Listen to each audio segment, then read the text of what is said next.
Hello दोस्तों, उम्मीद है आप सब बढ़िया होंगे और बेहतर महसूस कर रहे होंगे। हम लोग पढ़ रहे हैं डीएलएड द्वितीय सेमेस्टर क्वेश्चन पेपर और आज हम लोग डीएलएड द्वितीय सेमेस्टर में विज्ञान शिक्षण का क्वेश्चन पेपर देखेंगे।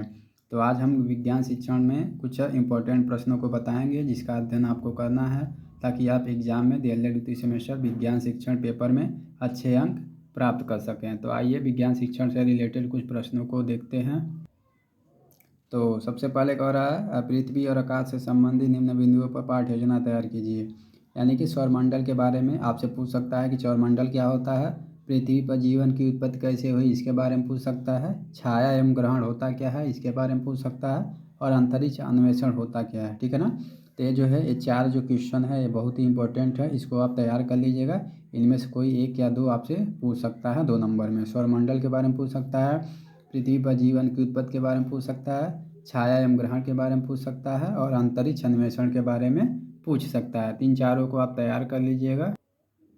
कुछ ऑब्जेक्टिव प्रश्न भी है, जैसे कह रहा कि सबसे अधिक प्राकृतिक उपग्रह किस ग्रह के हैं। तो सबसे प्राकृतिक उपग्रह किस ग्रह का है, तो ये 4 ग्रह दिया रहेगा, इसमें से जो सही रहेगा उसको आप टिक मार दीजिएगा।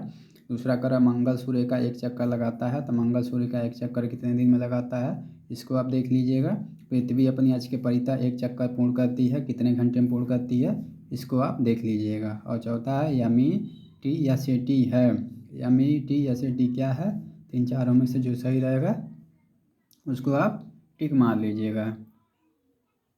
अब हम मृदा तथा फसलों से भी संबंधित कुछ प्रश्न पूछता है, तो अब हम मृदा तथा फसलों से संबंधित कुछ प्रश्नों को देखेंगे।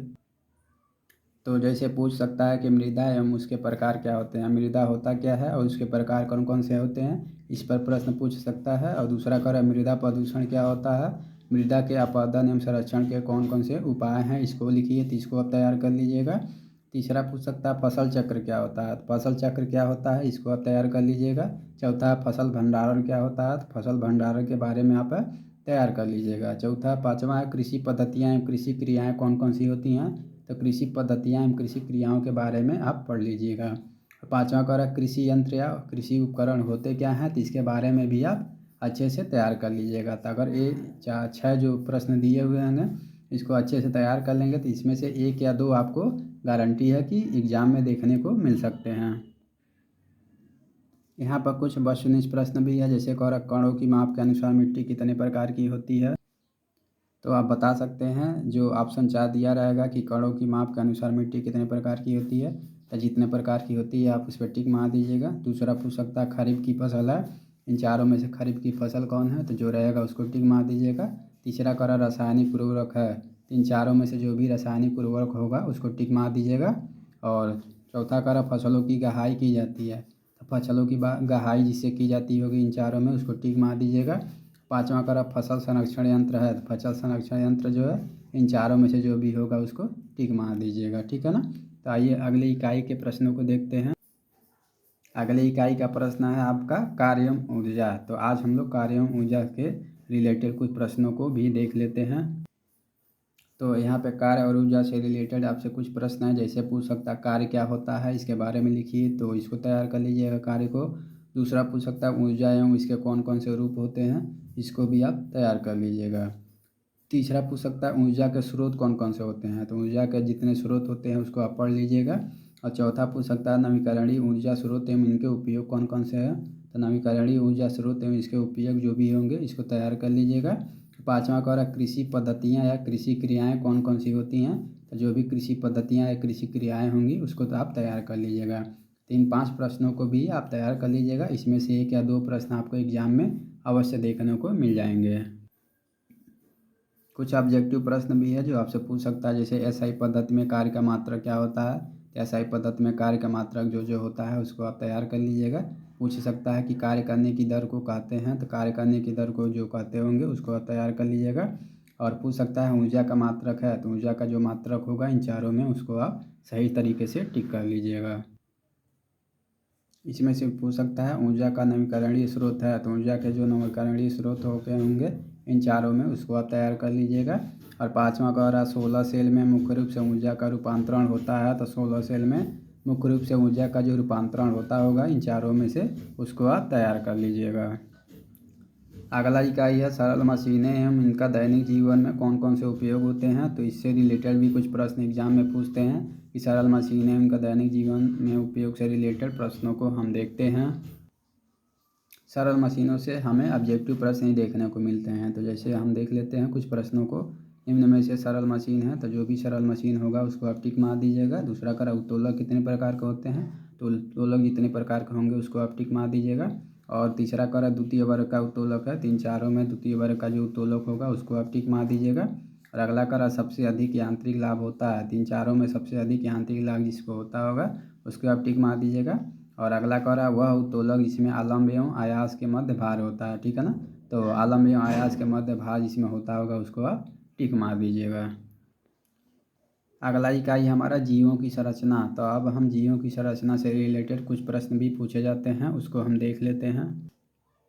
तो यहाँ पे आप जीवों की संरचना से पूछ सकता है पहला कोशिका एवं कोशिका संरचना होता क्या है। तो सबसे पहले पूछ सकता है कोशिका क्या होता है और कोशिका की संरचना के बारे में समझाइए, तो इसको आप तैयार कर लीजिएगा। दूसरा पूछ सकता है पादप उत्तक क्या होता है, तो पादप उत्तक को आप तैयार कर लीजिएगा। तीसरा पूछ सकता है जंतु उत्तक क्या होता है, तो जंतु उत्तक को आप तैयार कर लीजिएगा।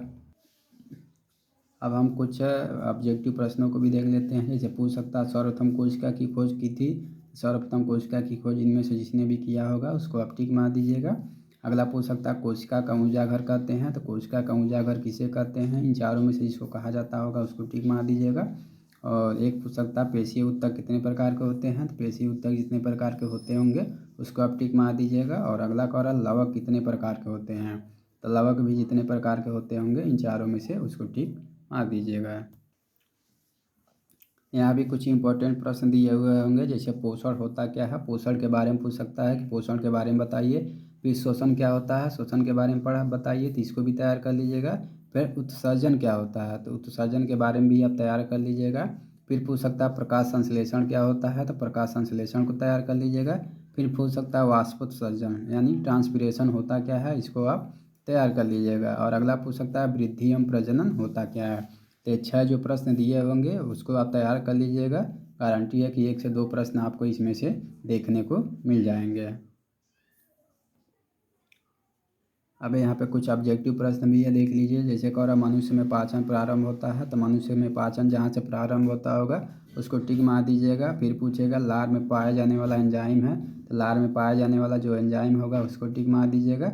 फिर अगला पूछ सकता है श्वसन क्रिया में कौन सी गैस निष्कासित होती है, तो श्वसन क्रिया में जो गैस निष्कासित होती होगी उसको आप इसमें से टिक मार सकते हैं। फिर आपसे पूछ लेगा संपूर्ण श्वसन क्रिया में एटीपी के कितने अणुओं का शुद्ध लाभ होता है। तो इसमें अगर पूछेगा कि संपूर्ण श्वसन क्रिया में एटीपी के कितने अणुओं का शुद्ध लाभ होता है, तो जितने भी होंगे उसको आप टिक मार लीजिएगा। फिर पूछ लेगा कि मनुष्य में उत्सर्जी पदार्थों का निर्माण होता है, तो मनुष्य में उत्सर्जी पदार्थों का निर्माण इन चारों में से कहाँ से होता है, तो इसको आप तैयार कर लीजिएगा। और अगला पूछ सकता है प्रकाश संश्लेषण है, प्रकाश संश्लेषण इनमें से क्या है, तो इसको आप टिक मार लीजिएगा। और अगला पूछ सकता है रंध्र जिसको स्टोमेटा कहा जाता है, इसका संबंध है किससे है, तो जिससे भी इन चारों में से होगा उसको आप टिक मार लीजिएगा। और फिर पूछ लेगा अमीबा में जनन होता है, तो अमीबा में कौन सा जनन होता है, तो इसमें से जो भी होगा आप इसको अच्छे से तैयार कर लीजिएगा। और अगला प्रश्न पूछ सकता है पौधों में जनन अंग है, पौधों में जो भी जनन अंग होगा उसको तैयार कर लीजिएगा। और अगला पूछ सकता है शुक्राणुओं का निर्माण होता है, तो शुक्राणुओं का निर्माण जहाँ से भी इन चारों से होता होगा उसको आप टिक मार लीजिएगा। फिर पूछ सकता है जड़ों में वर्धी जनन होता है, तो जड़ों में वर्धी प्रजनन होता है, इन चारों में से जहाँ से भी होता होगा उसको आप अच्छे से टिक मार लीजिएगा। यहाँ पर भी कुछ प्रश्न हैं जो आपसे पूछे जा सकते हैं। जैसे पूछ लेगा मानव कंकाल क्या होता है, इसके बारे में समझाइए, तो इसको समझाइएगा। फिर पूछ सकता है हम पाचन तंत्र क्या होता है, पाचन तंत्र को समझाइए, तो इसको समझा दीजिएगा, तैयार कर लीजिएगा। फिर पूछ सकता है पेशियाँ एवं इनकी गतियाँ कौन कौन सी होती हैं, तो पेशियाँ क्या होती हैं और इनकी कौन कौन सी गतियाँ होती हैं, इसको भी तैयार कर लीजिएगा। चौथा करा दांतों की संरचना क्या होता है, तो दांतों की संरचना जो होता होगा उसको तैयार कर लीजिएगा। और पाँचवा कह रहा परिसंचरण तंत्र क्या होता है, तो परिसंचरण तंत्र भी जो होता होगा उसको तैयार कर लीजिएगा। तो इन 5 प्रश्नों को आप अच्छे से तैयार कर लीजिएगा। इसमें से भी आपको 1 से 2 प्रश्न देखने को मिल जाएंगे। यहाँ पे मानव कंकाल का संरचना यानी कि सचित्र वर्णन करने के लिए भी आ सकता है, तो मानव कंकाल का सचित्र वर्णन भी आप अच्छे से देख लीजिएगा। यहाँ से आपसे पूछ सकता है वयस्क मनुष्य में अस्थियाँ होती हैं, तो वयस्क मनुष्य में अस्थियों की संख्या इनमें से जो भी होता होगा उसको आप अच्छे से टिक मार सकते हैं। यहाँ से भी आपसे पूछ लेगा शिशुओं में अस्थियों की संख्या होती है, तो देखिए इसके पहले वाला प्रश्न था मनुष्य में अस्थियों की संख्या कितनी होती है, तो उसको आप देख लीजिएगा। और यहाँ प्रश्न घुमा दिया है कि शिशुओं में अस्थियों की संख्या होती है, तो शिशुओं में अस्थियों की संख्या अलग होती है और मनुष्य में अस्थियों की संख्या अलग होती है, तो इन दोनों को अच्छे से आप देख लीजिएगा। अब कह रहा है कुताने से संबंधित दांत है, तो जो कुताने से संबंधित दांत होगा उसको भी आप अच्छे से देख लीजिएगा। अगला प्रश्न कह रहा है मनुष्य में स्थायी दांतों की संख्या है, तो मनुष्य में स्थायी दांतों की संख्या जितनी होती है उसको आप टिक मार लीजिएगा। और अगला कह रहा है जठर रस का श्रावण होता है, तो जठर रस का श्रावण जहाँ से भी होता होगा उसको तैयार कर लीजिएगा। अगला प्रश्न है मनुष्य के शरीर में सबसे बड़ी ग्रंथि है, तो मनुष्य के शरीर में जो सबसे बड़ी ग्रंथि होगी उसको टिक मार लीजिएगा। और हीमोग्लोबिन महत्वपूर्ण भूमिका निभाता है, तो हीमोग्लोबिन जो है महत्वपूर्ण भूमिका इन चारों में से जिसमें भी निभाता होगा उसको आप टिक मार लीजिएगा। और मानव हृदय में वेशमों की संख्या होती है, तो मानव हृदय में वेशमों की संख्या जितनी होती है उसको आप देख लीजिएगा। यहाँ पर भी आपसे कुछ और प्रश्न है, जैसे पूछ सकता है भोजन एवं इसके प्रमुख पोषक तत्व कौन कौन से हैं इसको बताइए, तो भोजन एवं इसके जो भी प्रमुख पोषक तत्व होते होंगे उसको तैयार कर लीजिएगा। फिर पूछ सकता है स्वास्थ्य एवं उसका महत्व क्या है, तो स्वास्थ्य क्या है और स्वास्थ्य के कौन कौन से महत्व होते हैं इसको आप तैयार कर लीजिएगा। दूसरा हो गया, तीसरा तैयार कर लीजिएगा विभिन्न संक्रामक रोग और उनका टीकाकरण, ठीक है ना, तो कौन कौन से संक्रामक रोग होते हैं उसको देख लीजिएगा और उनका टीकाकरण कैसे किया जाता है आप उसको भी तैयार कर लीजिएगा। यहाँ पे कुछ ऑब्जेक्टिव प्रश्न भी हैं, जैसे कह रहा भोजन का शरीर निर्माण घटक है, तो भोजन का शरीर निर्माण घटक जो होगा इन चारों में से उसको आप तैयार कर लीजिएगा, देख लीजिएगा। दूसरा कह रहा जल में विलीय विटामिन है, तो जल में जो भी विलीय विटामिन होगा इन चारों में से उसको आप आसानी से देख लीजिएगा। अब कह रहा स्कर्वी रोग होता है, तो इन चारों में से कौन सा विटामिन स्कर्वी रोग होता है विटामिन की कमी से, तो उसको आप देख लीजिएगा। और अगला कह रहा रेबीज या हाइड्रोफोबिया रोग होता है, तो रेबीज जो है कुत्ते के काटने से होता है और इसको हाइड्रोफोबिया भी कहा जाता है। और यह रोग जो है किससे होता है इन चारों में से, तो उसको भी आप देख लीजिएगा। यहाँ भी अगला प्रश्न है तपेदिक का रोग कारक है, तपेदिक रोग का कौन सा कारक है इन चारों में से जो भी होगा उसको आप टिक मार लीजिएगा। और अगला कह रहा है कि पेलाग्रा रोग निम्नलिखित में से किस विटामिन की कमी से होता है, तो पेलाग्रा रोग जो है जिस विटामिन की कमी से होता होगा उसको आप टिक मार लीजिएगा। यहाँ पे कुछ प्रश्न केमिस्ट्री से भी देखे जाते हैं, रसायन विज्ञान से, जिसमें पहला तत्वों का वर्गीकरण क्या होता है, तत्वों का वर्गीकरण आप देख लीजिएगा। और दूसरा प्रश्न है परमाणु एवं परमाणुवीय संरचना क्या होता है, इसको भी आप देख लीजिएगा। तीसरा करा रसायन की भाषा एवं रासायनिक सूत्र, तो रसायन की भाषा कौन सी होती है और उसके रासायनिक सूत्र क्या होते हैं इसको आप देख लीजिएगा। यह तीन प्रश्न जो है बहुत ही इंपॉर्टेंट है, इसमें से कोई एक प्रश्न आपको पूछ सकता है। कुछ ऑब्जेक्टिव प्रश्न भी हैं केमिस्ट्री से देख लीजिए, जैसे कह रहा आज तक कुल कितने तत्व ज्ञात हो चुके हैं, तो जितने भी तत्व ज्ञात हो चुके हैं उसको सही मार दीजिएगा टिक। दूसरा पूछ सकता है भौतिक अवस्था के आधार पर तत्व होते हैं, तो भौतिक अवस्था के आधार पर तत्व जितने प्रकार के होते हैं इन चारों में से जो भी सही होगा टिक मार दीजिएगा। और अगला प्रश्न है गुणों के आधार पर तत्व होते हैं, तो गुणों के आधार पर तत्व के कितने प्रकार होते हैं उसको देख लीजिएगा। और अगला प्रश्न है सर्वप्रथम परमाणु संकल्पना प्रतिपादित की थी, सर्वप्रथम परमाणु संकल्पना किसने प्रतिपादित की थी, इन चारों में से जो भी सही रहेगा उसको आप टिक मार दीजिएगा। इसमें से ये भी पूछ सकता है कि परमाणु के नाभिक में उपस्थित होते हैं, परमाणु के नाभिक में क्या क्या उपस्थित होते हैं, जो भी उपस्थित होते होंगे इन चारों में से उसको आप टिक मार सकते हैं। अगला पूछ लेगा सोडियम का प्रतीक है, सोडियम का कौन सा प्रतीक है उसको आप देख लीजिएगा। और अगला पूछ सकता है निम्नलिखित में से चूना पत्थर का रासायनिक सूत्र है, चूना पत्थर का रासायनिक सूत्र कौन सा है उसको आप टिक मार लीजिएगा। यहाँ पे पास पड़ोस में होने वाले परिवर्तन से भी कुछ प्रश्न पूछते हैं, जिसमें ऑब्जेक्टिव प्रश्न आते हैं, तो देख लीजिए। कह रहा मंद परिवर्तन है, तो इन चारों में से जो भी मंद परिवर्तन होगा उसको आप सही टिक मारिएगा। दूसरा कह रहा जल का बर्फ़ में बदलना है, तो जल का बर्फ़ में बदलना कौन सा परिवर्तन है, तो इन चारों में से जो भी परिवर्तन होगा उसको आप टिक मार दीजिएगा। यहाँ पे कुछ और प्रश्न है, जैसे कह रहा भूकंप का आना है, तो भूकंप का आना इन चारों में से कौन सा परिवर्तन है, तो जो परिवर्तन होगा टिक मार दीजिएगा। अगला कह रहा ऊर्ध्वपातन होता है, ऊर्ध्वपातन इन चारों में से किस में होता है, तो जिसमें होता होगा उसको आप टिक मार दीजिएगा। और अगला है वाष्पन होता है, इन चारों में से वाष्पन किस में होता है, तो जिसमें भी वाष्पन होता होगा उसको सही टिक मार दीजिएगा। तो कुछ प्रश्न अम्ल, क्षार एवं लवण से भी पूछे जाते हैं। तो आइए कुछ प्रश्न अम्ल, क्षार एवं लवण से भी देखते हैं। अम्ल, क्षार एवं लवण से भी आपको ऑब्जेक्टिव प्रश्न भी पूछ सकते हैं। और इसमें से एक प्रश्न ये है जो दिख रहा है, किसी एक अम्ल एवं एक क्षार का रासायनिक सूत्र लिखिए। तो इसको भी आप देख लीजिएगा, इस प्रश्न को भी।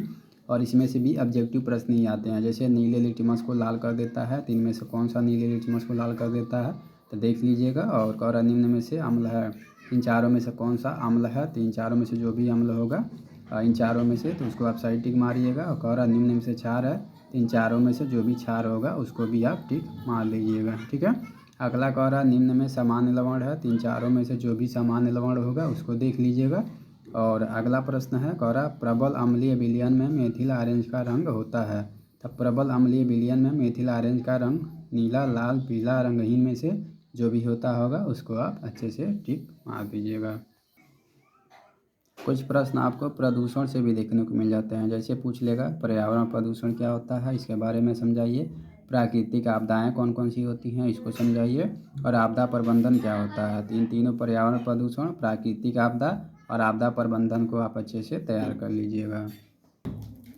यहाँ पर एक प्रश्न ये भी है कि भूकंप आने के क्या क्या कारण है, इसको बताइए। और भूकंप से बचने के उपाय एवं प्रबंधन के क्या क्या तरीके हैं, अपने स्तर से समझाइए, ठीक है ना। तो भूकंप के बारे में भी आप अच्छे से तैयार कर लीजिएगा।